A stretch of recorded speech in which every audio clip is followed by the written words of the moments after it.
Masaya rin minsan yung nakikinig ka sa mga taong sinungaling, lalo na kung alam mo yung totoo. Nakakainis yung mga taong sanay na magsinungaling, yung parang hindi pinagsisisihan yung mga ginawa nilang mali. Tandaan nyo, pag nakapanloko kayo ng isang tao, huwag nyo sana isipin na mahina ang ulo ng taong niloko nyo. Ang isipin nyo, kung gaano kalaki yung tiwalang ibinigay sa inyo ng taong yon, kaya siya pumayag na magpaloko sa iyo. Kung hindi ka apektado, malamang maubos na yung mga tao magtitiwala sa'yo. Pero pag yan ang isinapuso mo, malamang hindi ka naman loko sa buong buhay mo.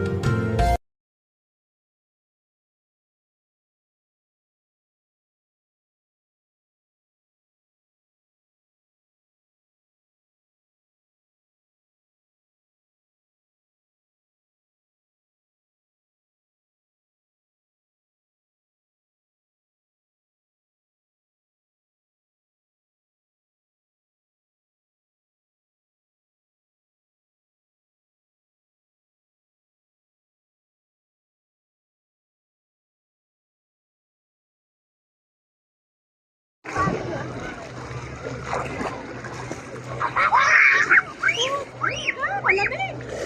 Anak, sinisip na ako lang dalawang